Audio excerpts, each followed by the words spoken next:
Thank you, ma'am. Thank you. Thank you, ma'am. I'm privileged. Um, okay, I think I'm audible and audio is working fine. Okay, fine.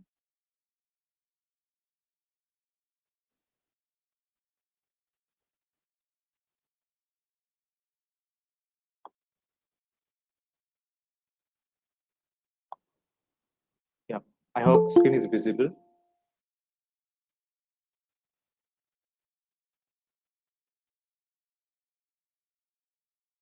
Hello, ma'am. Is the screen visible to everyone? Okay.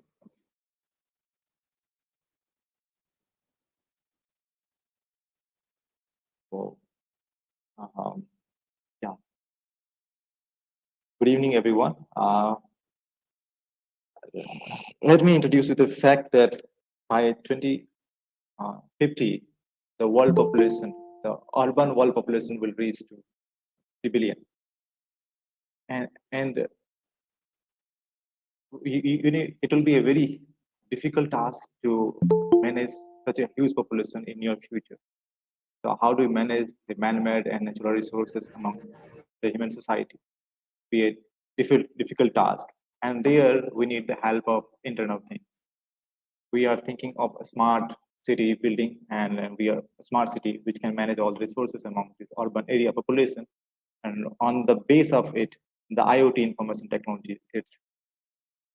And it enables the everyday uh, everyday management of smart city more successful and effective. So there are several challenges coming up in the field of IoT, and I will particularly deal with a uh, security, which is a prominent challenge in the field of IoT. So without further ado, let us start the presentation. This is the outline I have. I'll introduce the topic, then I'll, I'll talk about what motivation I've got towards this field, and subsequently we'll talk about research issues and further research objective regarding the research issue and how we can contribute regarding the issues and fill our objective, achieve our objective. So first of all, what is an Internet of Things? I think it's well known. It's a most uh, buzzword in this world of technology in this current arena. Internet of Things is, uh, it's an extended version of internet. You can say any devices which you can perceive can be enabled as an Internet of Thing if you add some embedded device into it. For example, here you can see Arduino is an embedded device which can attach to your refrigerator and make it a IoT enabled refrigerator. Maybe a smart AC can be embedded with a embedded microcontroller and can be a smart AC. It can sense a normal environment with a sensor and relay it to the corresponding command control as a microprocessor, which can relay it to further cloud. So the basic architecture of Internet of Things is there, where all sensors are attached to many of the physical devices, and they sense the environment and communicate it through the microcontroller to its corresponding gateway, and further to go to the cloud through the edge device, where cloud will store all the data covered by the IoT devices and manages it and try to find out the analysis and find out the usual report for the user, where the mobile user or the user owner of this IoT network of a typical IoT centric devices, it will select its corresponding action. It can be automated too, and the action will go back to the corresponding IoT's network. Small subset of IoT network where the actuator can actuate the corresponding action regarding the sensor's reading. So in a sense, we saw that IoT can be a extended version of Internet of Things, internet. When you say internet, it is about the computer network, and as well as we are having mobile too. But what about adding your chair, table, and ACs, water cooler to internet. You need embedded devices, and they are adding every devices through the embedded device, which can communicate to internet, is enabling Internet of Things. There are several definitions, floating around the corner of internet. In the world of technology, I have selected one of prominent uh, definition given by Gartner Research, which I just now explained. The Internet of Things is network of physical objects that contain embedded technology. Obviously, contains embedded technology which can communicate or sense with the internal state and communicate it to command center, which is the external environment. There are several other related terminology are also floating around, like cyber-physical system, wave of things, um, future internet given by UK Future Internet Group, like Internet of Everything given by Cisco, future internet given by the Future Internet Society. So there are several terminology floating around the internet. You can find the report given by IEEE in 2015, where you see a number of definitions are given. I have tabulated here. You can see, and what I observed from what a conclusion remark from this definition is that all of them are talking about similar and not exactly the same thing, but they are similar, and they are intended to say that the physical object, any physical object, anything you perceive, can be connected to internet through an embedded device. And connection is the primary idea of Internet of Things. Whereas cyber-physical system talks about the controlling. Internet of Everything talks about every process, everything. Apart from things, you can also think about process and data, which is provided by Cisco. Otherwise, they all are saying similar thing, that is connecting the physical objects through an embedded device to the internet. There are a lot many applications. Starting from telemarket to healthcare, smart city, then transport, then industrial internet, industries with like agriculture. There are so many examples, and we can see there's so many marketing incubators are also there. Like there are thousand number of incubating new startup companies are there at the Bangalore itself. And think about the world. There an enormous amount of energy is putting towards the field of IoT. But the success of IoT is not so smooth. Had it been so, then we would have experienced smart city very soon. But no, there are challenges. How do you deal with the increasing number of devices? Let's say in information handling service 2016, uh, speculated that it will reach to 75 billion in 2050. So think of the increasing number of IoT devices and how we can accommodate such a huge amount of IoT devices. We need to think about that. How can you deal with the headless device? If you're considering a smart home, you're having a smart AC, smart cooler, smart radiator connecting the door, garage through the smart door, and all they operate in a different heterogeneous structure. How do you interconnect them? What kind of interface you would think of that all will communicate together? How do you think about managing an energy requirement? Let's say if you are having a smart city and you are automating the street light, you can connect in the street light to manage its energy. So thereby you need to connect all the street lights into internet. And think of a 1 kilometer distance where you may require 40 number of street lights. So thereby you need an enormous amount of energy requirement. Individually, one device may consume less, but if you see the cumulative effect, it would be great. It would be much larger than what we can consume, what we can provide. So the cream of this IoT is difficulty lies in the process, in the resource constraint nature. So IoT devices are having limited amount of processing memory and energy power requirements. So in a sense that all things are challenging because of the resource constraint IoT devices. And most challenging and difficult part is dealing with the security. when you talk about security, it's not as a larger umbrella. If you look at into a deeper sense, you'll find a series of requirements like confidentiality, integrity, authentication, control, privacy, and trust. So we look into one of the challenges, security, and deep down into authentication, and see how authentication is a larger prospect of challenge which need to be addressed seriously. Otherwise, there will be a havoc rather than a success in IoT. So here we try to understand authentication as a process first. Then we'll see how authentication in IoT will take a role. When you say authentication process, it's not a simple thing that you provide your security credential and validate it. On the top of that, you have several processes like 1, 2, 3, 4.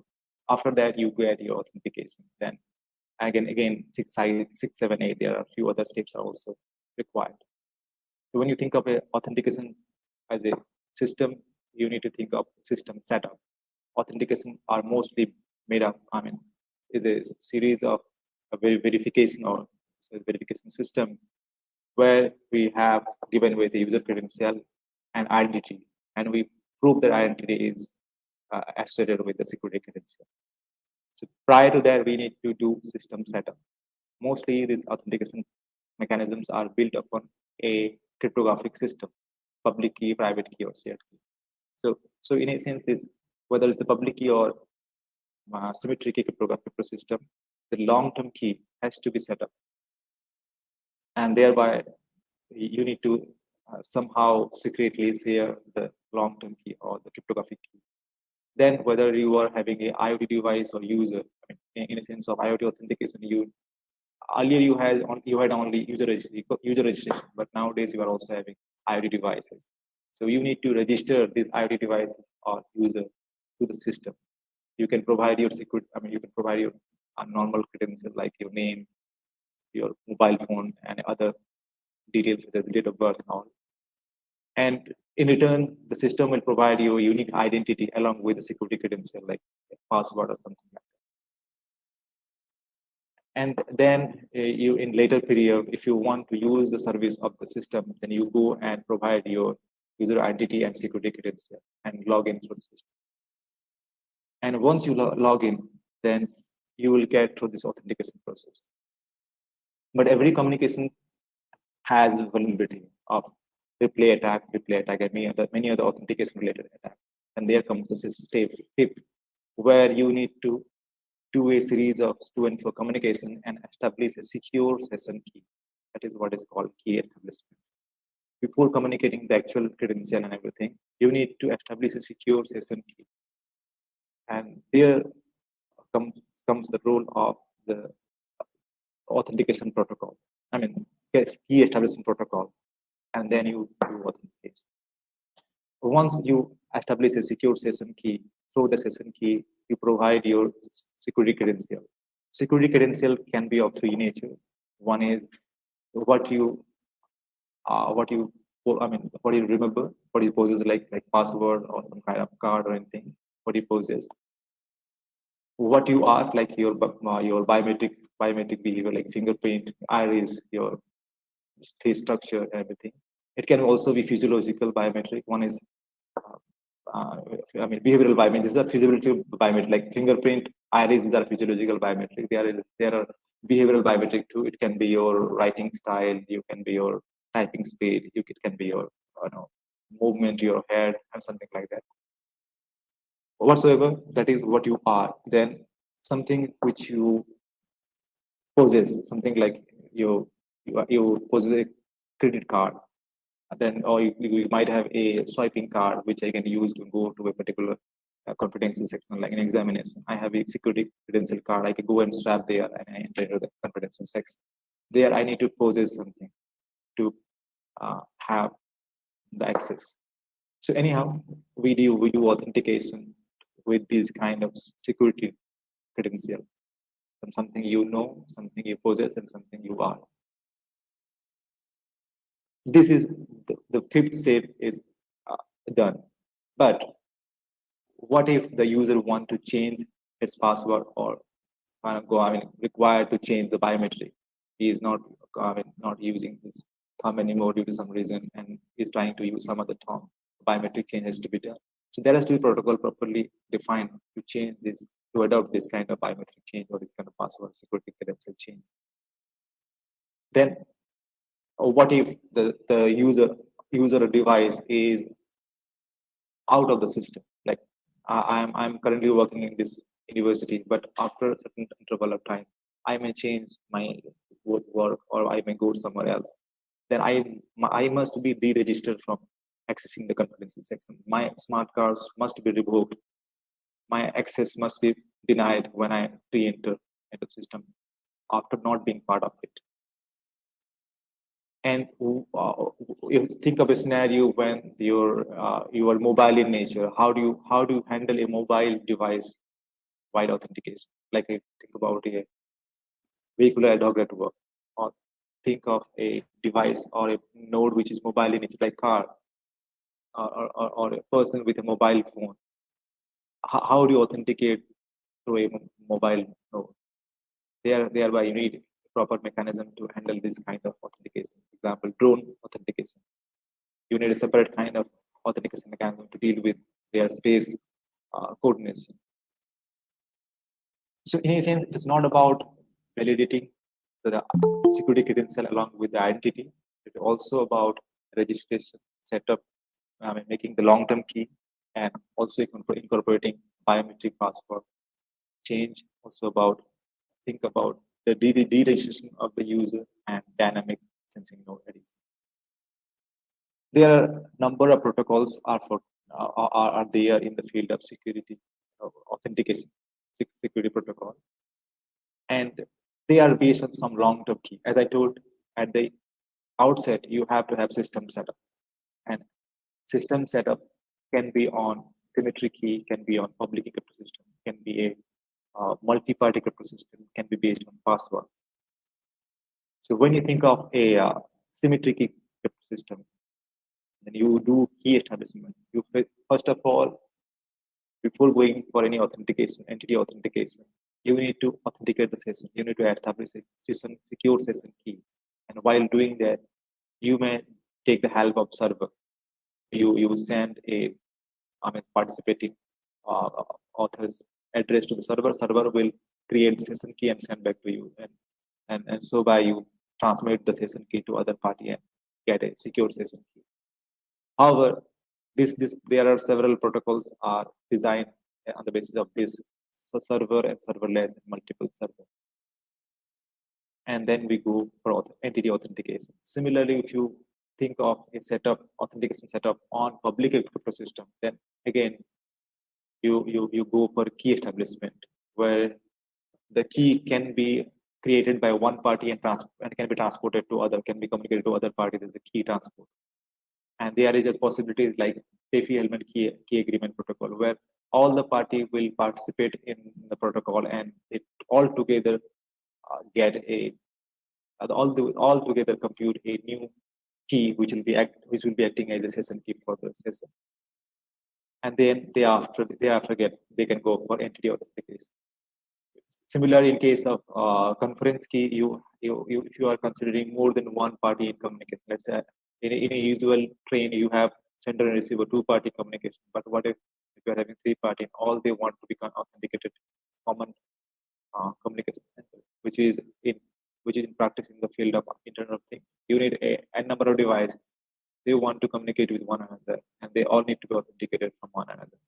There, you need a proper multi-party authentication. There is possibility about password-based authentication too.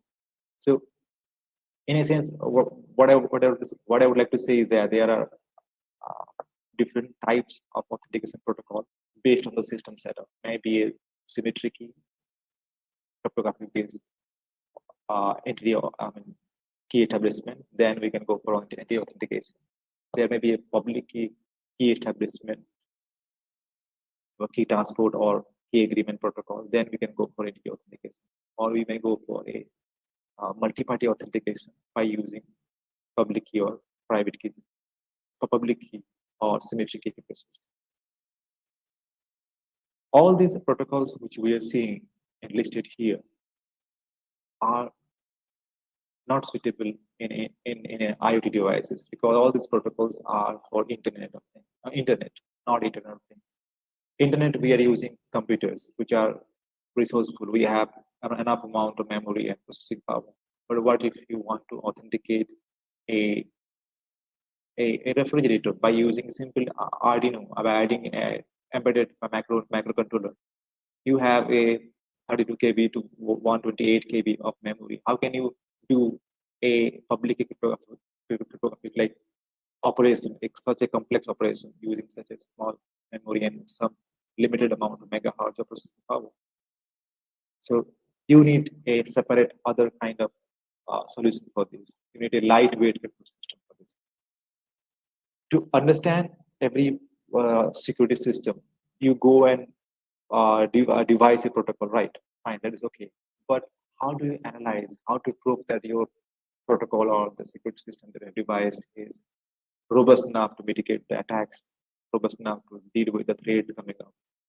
You need uh, to analyze your protocol, and for that you need to have a performance measure. In the field of authentication, uh, you want to justify that your protocol is right. You need to satisfy that your protocol is satisfying all these properties. So we have three different categories of properties are given by Kais Kramer. He is a professor, and he has published his thesis on this uh, authentication security modeling, and also propose a tool called ITER, through which we can also testify our protocol and understand and check whether it is running fine or not. So we'll see one by one property. One property is called secrecy. It says that whatever information you were claiming to be secret, like here you were saying for all traces, you think that your term T is secret. So it says that the adversary, AKN is adversary knowledge, over T should not infer anything from the trace. The trace, what is this? Is mathematical notation is theta, rho, and sigma is the protocol role and the event. Set usually term in security domain when you are having a sender and a receiver. It is termed in terms of protocol, then who role, whether it's sender role or receiver role, and what kind of event you are occurring, like sending or receiving or doing some kind of process. So sigma, denotes the event. And whatever trace, whatever communication you have, to and fro communication, the adversary will not be able to infer any of the information regarding the T. That is equivalent to the confidentiality or confidentiality property when talking about security. If you say crude authentication property, then there is called aliveness. When you talk about aliveness, is a form of authentication that um, that an intended communication partner has executed some event and the partner is alive. I mean, it says the partner is alive in the sense the partner is honest, means this protocol is executed. And when you talk about a weak aliveness property, that means sender or receiver, any of the party has executed the sending or receiving action, and the executed partner is a part of this protocol. That is what we call about weak aliveness. But it is not enough. We don't know whether the partner is alive before sending the event or after sending the event, or the partner is actually running that protocol, or it is a simulating protocol from other instance. So we can go for another property which is stronger property than weak aliveness. Is weak aliveness in correct role? It says that the event is honest. I mean, the sender is honest, the actor is honest,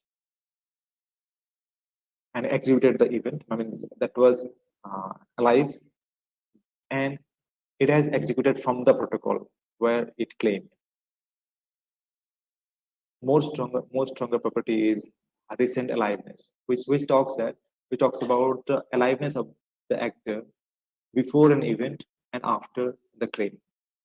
So it says that the event EV is occurred before a specific event, time event EV dash, and after the claim.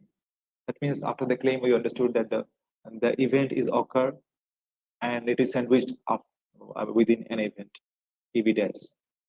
That means we understood that after certain event, this event has been occurred. So we saw that we know that recently the event has been occurred, and the sending event, the message which you received from sender is recently alive. And if you combine all three together, it will be recent aliveness in correct role. That talks about the aliveness of the sender in recent future, and I mean in recent time, and executed in current role. What it talks. Let us see an example. When you are getting a message from anywhere from your friend, if you are getting a message through WhatsApp, you see that message has been received. But how do you know the person has sent it correctly, or it has sent 2 days or 3 days back? How do you know? There is some timestamp to it related to it. So there must be a mechanism to verify that that event sent by the sender is after certain event, and it, the send action is executed from the specified protocol that you are claiming it. So next property is non-injective synchronization, which says that so whatever communication you have zeta to rho, all the intended communications, sending, receiving, sending. I mean, it is like that. You have a protocol where you have send and receiving. Two parties are, one party will send, another party will receive. Then second party will receive the message and again process something and send back, and the other party will receive. The to and fro communication is done. When there is to be a trace, communication sending, receiving, sending, receiving. So all the sending, receiving, whatever order they have in the protocol, the order must be preserved. The sending and receiving order, whatever communication order they have, the order must be preserved. That is what has been told here. So all the instances what you have, they are running identifier is honest. They are executing the correct role, and the order of event, that is rho and sigma, are as specified by the protocol. That is what is called non-injective synchronization. And if you talk about non-injective agreement, you say you earlier had the ordering of the send and event are are there. Apart from this ordering of sending and receiving event, you also claim that the content of the message which are given in the sending and receiving message order, they should follow a particular order. Whatever content you are giving, the content order is also same. Not about the content, what is the message inside content. Order of the content must be same. That is what is called message agreement. Whatever message you are sharing from sender to receiver, the messaging order must be agreement between the sender and receiver must be done, that the message format will be like this. While sending, receiver will agree, okay, I have received the message format, and okay, this is the format we agreed upon. So we'll accept the message, otherwise we'll reject the message. So by seeing all these properties, like we talked about aliveness, and we saw the recent role aliveness is stronger aliveness property, where we say the sender has sent or done some executed event, executed some event recently and executed the correct role in the protocol. Then synchronization says that the whatever message you were exchanging, whatever order we have defined in our protocol, exactly same of protocol ordering is happens when you claim in a dynamic run of protocol. Third property, which is message agreement. Whatever a message ordering we have agreed upon, that agreed message format or ordering must be preserved while exchanging the message. These three properties will decide the authentication. protocol standards. Later, that's about the authentication and its corresponding properties. But larger question arise, why we go for security in IoT? Yes, obvious question is, why do we need that? It's because of the consumers. Obviously, the money is involved in designing all the IoT devices, and the when a world is full of so much intelligent people. There are loopholes are present in the systems. There are vulnerabilities are present in the IoT systems. Like we have nowadays, we are also enabled with what I call more information gathering tools are available. The adversary knowledge are increasing. People are more aware about technology, and they can do malicious thing without much knowledge. They are also having a great deal of tools, and hence the crime rate is also increasing. So you need to deal with this seriously. If you go into a particular site called Sodan.io and type the camera, it'll like frightening that whatever device you have around the world, you can see the details about the devices. The information gathering is quite simple. You simply go to a website and type the device, and then you can get the information. And more frightening is that when you do a little tweak into this website, you can also see to someone's bedroom, which is quite frightening. And therefore, we need to have a proper security mechanism, and authentication takes the lead. So what are the uh, research scope for the researcher? If you think of as a researcher point of view, what are the research scope that you can do for this authentication problem? First challenge is that we need to devise whatever we devise. We have to be. It has to be lightweight. First thing is that no existing protocol about internet security will be applicable to Internet of Things, because IoT devices are resource constrained. They are running with limited amount of memory and processing power. Thereby, you need a lightweight crypto system, lightweight protocol design, and also future computers like quantum computers are heading. So, how do you deal with those kind of powerful computer which can break the code in less than a minute? Therefore, you need to think about a cryptographic system which are robust enough to deal with the quantum computers, such as lattice-based crypto system, which based on lattice-based problems such as subtle vector problem, process vector problem, like that. And you can also lead to lightweight crypto system, because if you're thinking about you can thinking about device security for a microcontroller, then you must think about very lightweight crypto system. And XOR can be a help in devising a lightweight crypto system.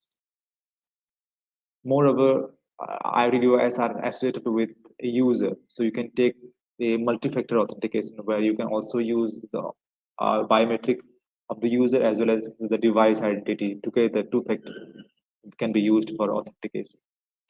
You can also leverage the idea about the advantage of deep learning. Nowadays, we are having cloud computing where we can compute in the demand basis, on demand computing basis. So where you can if you're having a large amount of data, like big data things are coming up, you can devise a online on demand machine learning system to deal with this kind of threat identifying. And an important thing is that as a researcher from a simple college, how do you get devices to set up? How do you do research when you are supposed to do a research on 100 devices? You don't have resources, right? So it would be great if you find a secondary IoT device data sets are available. If you go for IEEE data port, you can find data sets for IoTs are available. Again, I've asked IoT Stratosphere Lab is there, where where you can get data set for IoT. The 80 GB data sets is available there, where you can find secondary data sets, but they are reliable, which you can do several thread identification, I mean, classifying threads, and so on and so forth, and you can do research about that. The interesting fact is that India, mostly we don't have resources to set up a lab and we do research. Mostly we do data analytics and research over the secondary devices. And if I'm a code, India is spending 0.65, if I'm not wrong. Recently, I read a report from Niti Aayog that 0.65% of total GDP is spent on research expenditure, whereas Israel spends 4.96, I guess, approximately 5% of their GDP. And if you think about China, it's approximately 3%. USA 3 point something, 3 point X, approximately 3.5% of their GDP in research. So I don't know what will be the future for that. And yes, if you think about a more powerful threat coming from inside attacker, which is a great to deal with.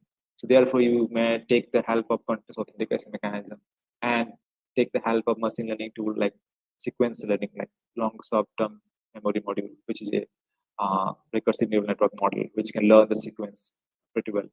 So you can use this RNN model, LSTM RNN model, to learn the usual behavior of IoT device. Why LSTM is suitable? Because most of the IoT devices are monotonous in nature. If you add a sensor to my chair, so what is the objective of the sensor? To identify who is sitting on the chair. So it will sense, it will have a RFID tag. RFID tag will be there in my hand. The RFID tag may read, or maybe a Bluetooth reader, somewhat. We can read through my wristband or my device, or there will be some identifier in me to read my presence on the chair and communicate it to the authority. So chair may do like that. So I can know who is sitting on the chair. But the idea is that that sensor will do something monotonous. It will simply sense the person and send it to the command center. That's it. It will sense the person and send it to the command center. Whoever will come here, sense the ID and send it to the command center. Then you can find out a trait, a sequence of trait, always a sense and send it to command center. A monotonous work. If anything goes wrong, if a malicious activity is to be performed by these devices or microcontroller, then there has to be some other task. So you can identify this outlier activity from the trained activity. So you can use this machine learning, sequence learning kind of model and identify the malicious outlier activity of threat of any 2D or adversary. So for this kind of research of in security, what we do, we usually devise a communication model. We say that this is our communication or network model.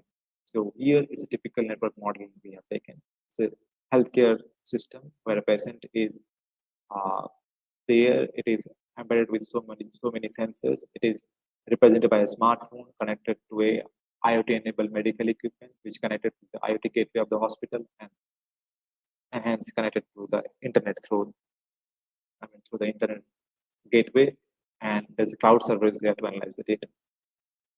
And we see that adversary can be a threat to every part of this communication model. So in a typical security research, we usually establish a communication model or network model. Then we identify what threat it can perceive. That was the threat position of the adversary. But this is the possibility of what the adversary could do. That's what called threat model. Threat model can be a single attack, and can be a single vulnerability in a single device, but it can be also generic. So if it's a protocol level thing, then it has to be generic because you are designing protocol as an inline application protocol, which can do certain operations so that it can mitigate several attacks. So if you think about an adversary can do several things, and this is a standard threat model taken from Delovau and Kenneth project, where we say is that eavesdropper, The adversary can eavesdrop, can tap the message from the untrusted network. I mean, whatever we are sending through this communication model through internet is untrusted. So it can eavesdrop all the messages, and it can alter, reroute, or uh, generate a completely new message and insert and send it to the receiver. And can also adversary can also act as a legitimate protocol participant, external attacker too. They can adversary can also obtain any number of sufficiently old previously done session key. I mean, let's say earlier to this session, there might be a pre-established session key, and the adversary can also access the old previous session key and act as a genuine communication partner, which is again a trait that is called forward secrecy, and for the matter, backward secrecy also can be a trait to it. Adversary can also start any number of protocol run. I mean, one protocol run is that sender receiver are communicating. It can also act as another participant and can also involve in the same protocol as a multiple instance of same protocol run. When I say protocol, I'm talking about sending and receiving uh, uh, as per the protocol. Protocol means is a predefined rule of sending and receiving when you talk about a communication protocol.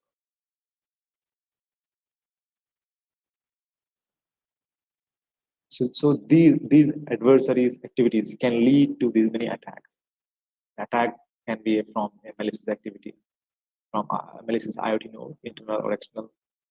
As you told, that forward secrets, backward secrets violation is possible. Impersonation attack. Device, one can capture and impersonate. One can replay the message that is being eavesdropped.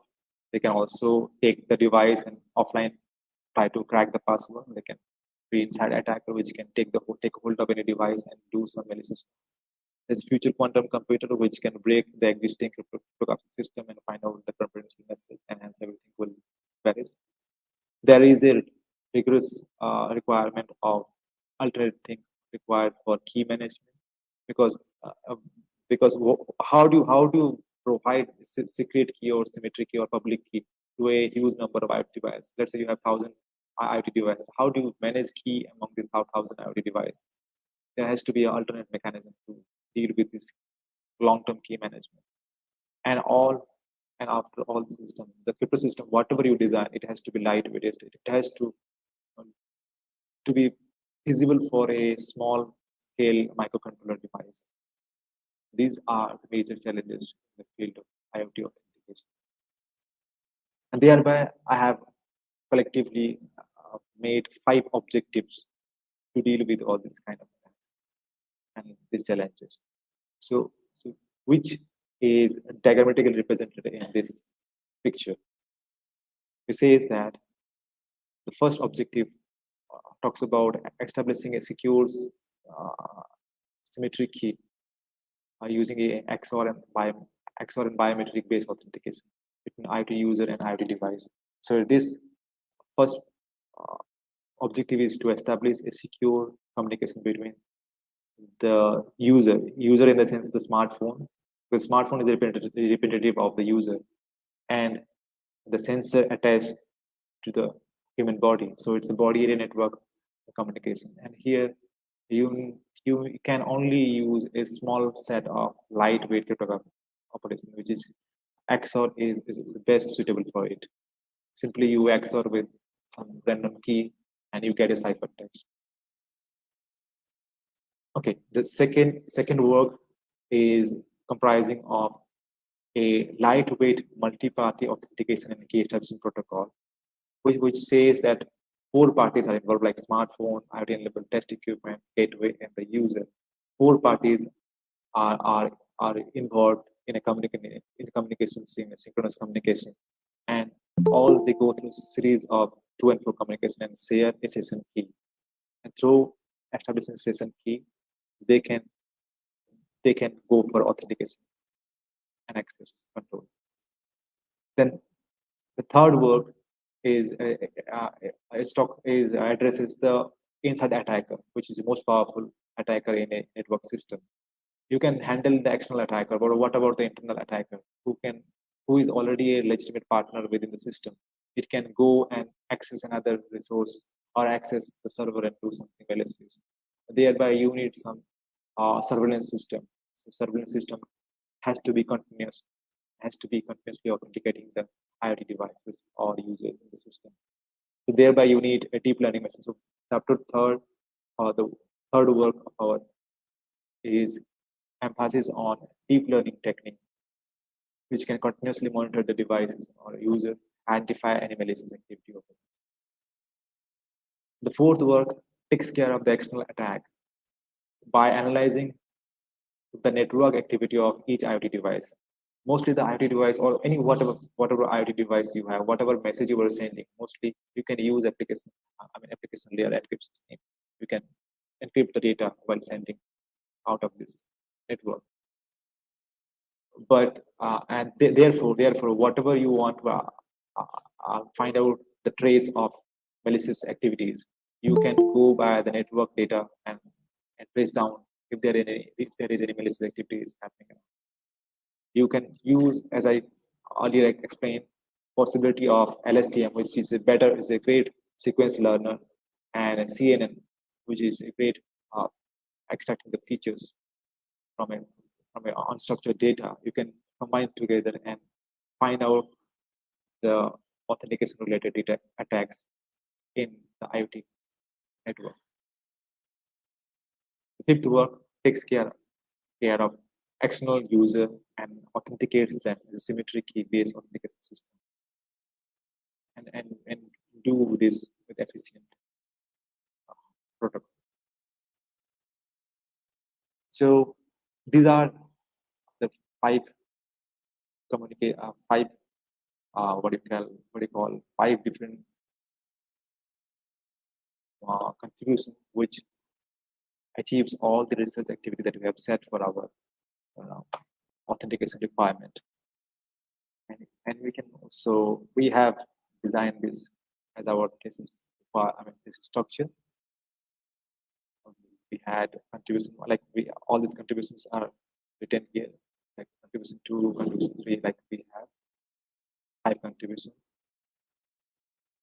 I know we have time limitation, but to give you an impression about the work in research community and how to deal with the authentication in the field of IoT, I just gave you the glimpse of the authentication properties, and how to deal with different sets of authentication in a typical IoT environment.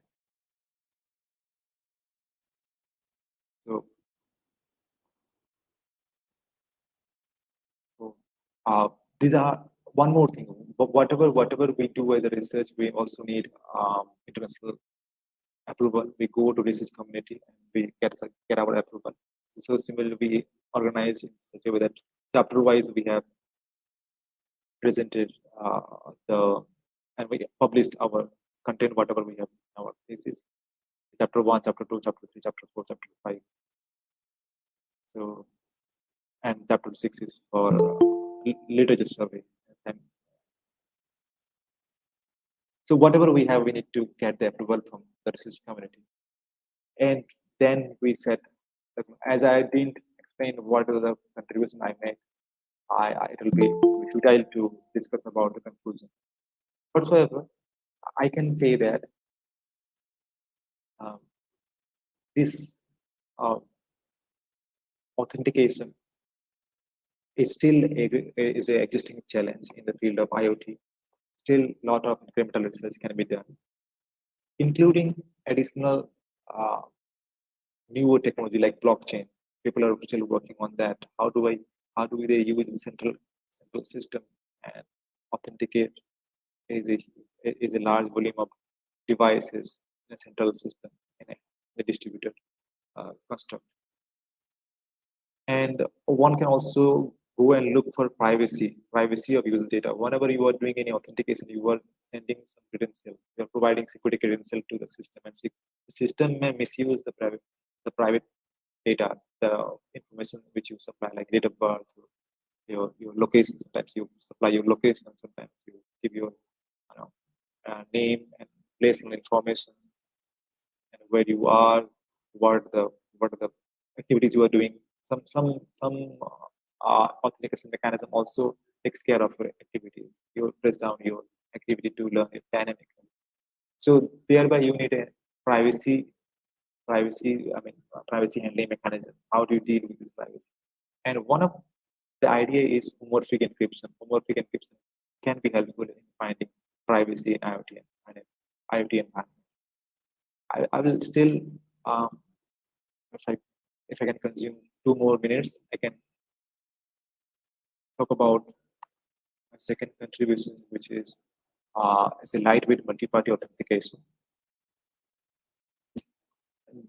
Again, we need to go through the system setup, all the device, all the process, all the steps that I told earlier while talking about authentication as a process. That process has to be followed for every protocol system. You need to do system setup. So long-term key has to be established. Then device and user has to be registered. Then if there are two devices are connected to a user, then IoT and user relation has to be defined. Then they can go for multi-party authentication, and after that there can happen the actual authentication of the server.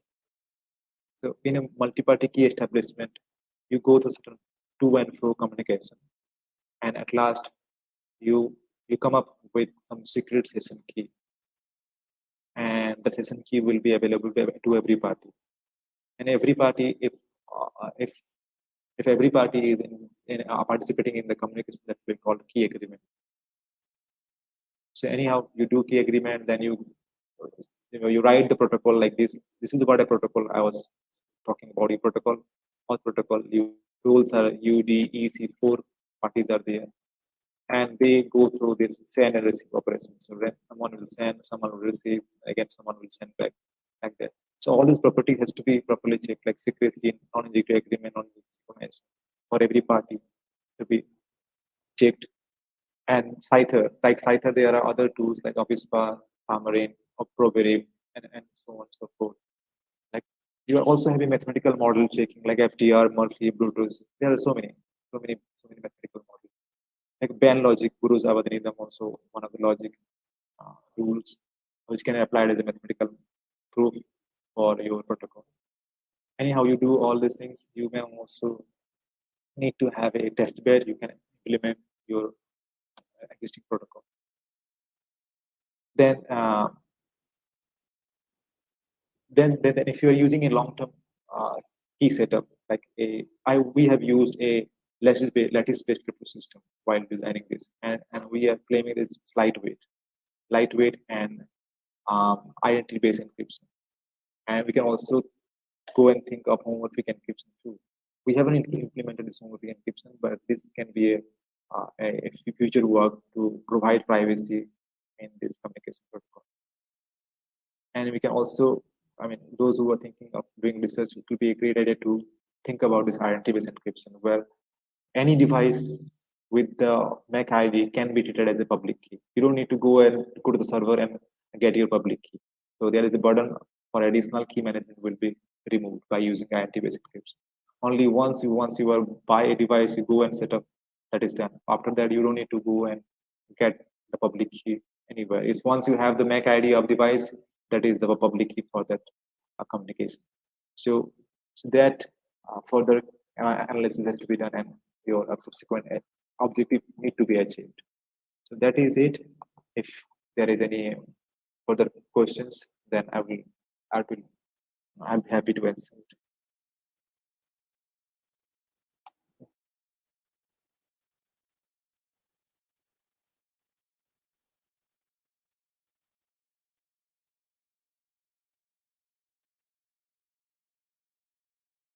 Okay. Okay.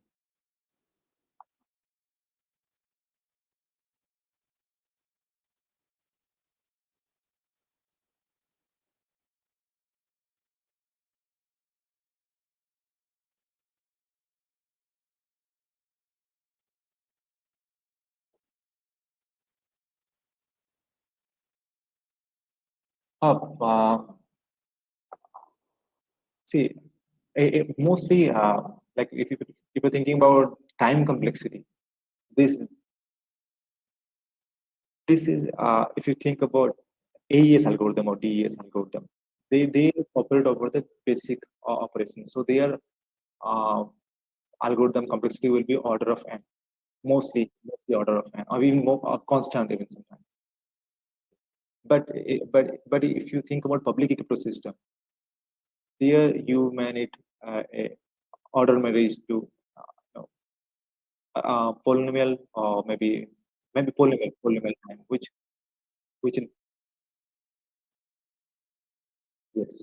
So but these crypto system or these cryptographic constructs is not feasible to put inside a resource consumed device which you have 32 KB of microcontroller. How do you put AES algorithm and all this processing, high processing and operational like instruction itself into the microcontroller? For that reason, we may think of a stream cipher based encryption scheme, or we may go for lattice based crypto system where simply multiplying with a array of random key will have. Okay, yeah. So in near future, quantum computer is perceiving that will come in near future. For that reason, lattice-based crypto system is a leading role to deal with this quantum computer. So um, you have shortest vector problem. You have LWE, ring LWE, learning with error problem. Based on these problems, if I may show you some uh, website that we've created, okay, let me present it.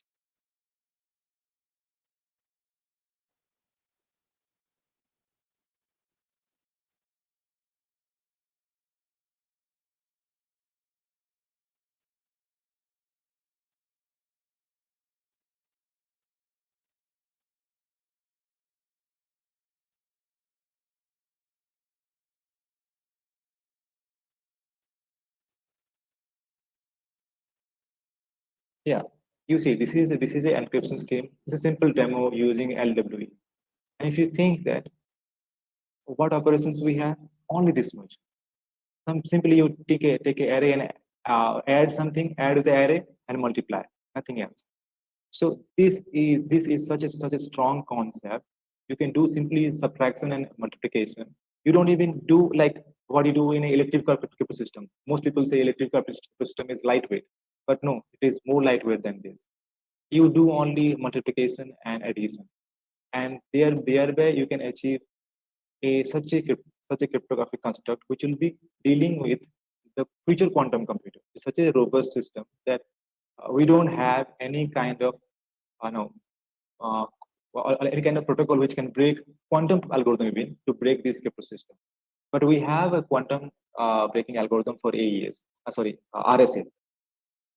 So whatever we have, like even DES, AES, their underlining protocol is also public ecosystem because prior to doing all this kind of communication, you have to establish a secure session key, and hence you need to take the help of public ecosystem. So all this, yes. So learning with error, that is ring learning with error, can be a future scope for this generating all this kind of ecosystem and getting a secure communication.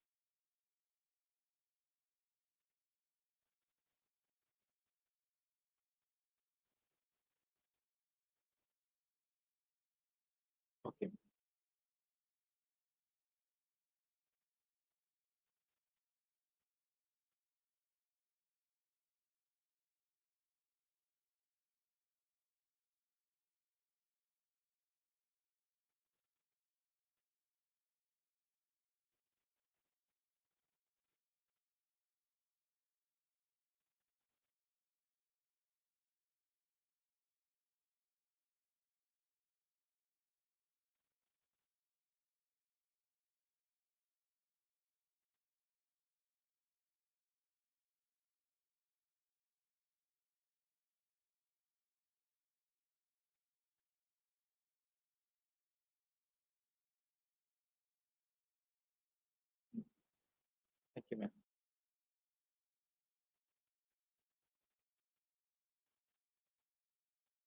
Thank you. Yes. Okay.